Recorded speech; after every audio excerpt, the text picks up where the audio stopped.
We would lie in the soft grass, listen to the birds, making conversation in the treetops. The world was lovely. Life was safe and went merrily on its way. Prague was one big dream world. Colorful facades, old family crests on the buildings, cars, lights, people, movement, shop windows, trams, splendid buildings, the Vltava River, the Hradčany Castle looming over it. Prague was one big dream.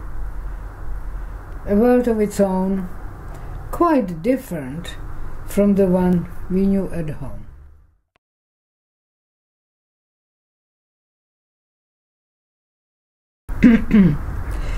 They escorted us through the inner town, its square street grid lined with low houses on either side. The dominant feature, however, was a group of about 10 huge barracks, 3 or 4 stories high, enclosing large courtyards. At each level, on all 4 sides of the courtyard, there was a long gallery from corner to corner. I had a cubbyhole at the end of a long corridor with a window, wooden partitions, door lock and shelves, table and cupboard. An absolute luxury for one person. Little stages with wings and curtains were constructed in the attics. Then benches were set out in front of them. Instant theatre. The Czech theatre in this camp was no mere entertainment or social distraction, but a living torch, showing people the way ahead and lending them a spiritual strength and hope.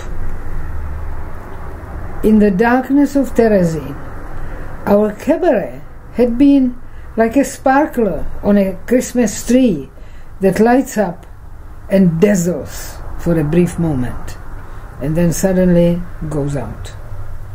But everyone who saw it retained in his mind's eye the memory of its short, vivid existence.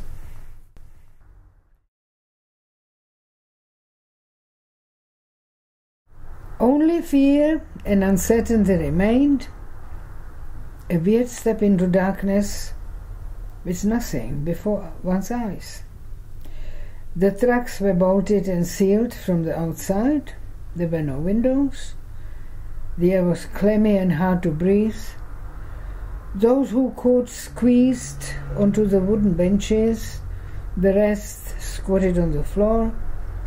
We were in for a long and appalling journey. "Just keep calm," Father had said when the Gestapo were taking him away. "Remember, calmness is strength."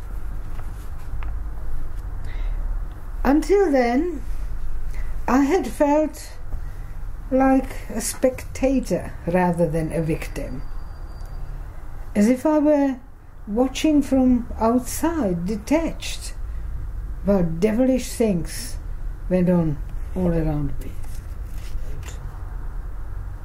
Along the road, the trees wet leafless, the ground muddy, the sky grey with heavy clouds.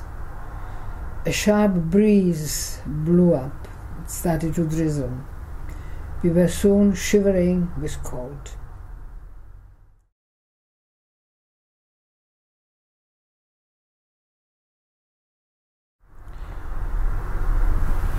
The place looked like a storeroom with bags full of goods arranged along the shelves. Nothing suggested human contents. Since no heads were to be seen now, we had to keep on marching, day and night, night and day. Somewhere inside of us, there is a survival kit. We never know where it is, what is inside it, until it opens at the critical moment. It contains no drugs or bandages, just firm instructions about what to do, and the necessary strength to do it. That immense, mysterious strength. We were so desperately thirsty that when snow fell, it seemed like manna from heaven. We frantically licked up every flake. It was a luxury to sit there on dirty straw with the smell of milk and animal warmth all around. And the only place I could put myself was on the teeth of the corpse's open mouth. Gaze upon us, say the stars, we alone are eternal. Still the same three-tied bunks and 12 huddled together like a human skyscraper. Some women were too weak to get up from the bunks, go to the latrines, and the excrement ran down on those below. Hardly able to stand, some 300 women were crammed together, one lying on top of another on the concrete floor. The whole camp was turning into an open cemetery. Help from outside? That was the miracle the breathing ones were waiting for.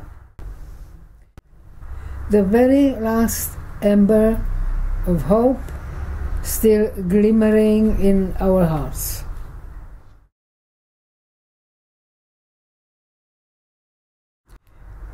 But a strange thing happened that evening. In the wall of the block where I lay was a long, narrow crack through which a beam of electric light shone from outside. I gazed at it, mesmerized, and somehow the light turned into a voice and spoke to me. You can go no further. This is the end for you. I listened to it, but then from somewhere inside me came another voice as if an answer, an eerie voice that might have been the final instruction of my inner survival kit. No, it said, not yet. Suddenly I felt a surge of supernatural strength that forced me onto my feet and commanded, get out, get away from here, quick, this is your last chance. And here I was, my naked life wrapped in a sheet, with only my tin ring hanging on a string around my neck, the symbol of my love and hope that helped me to cheat death.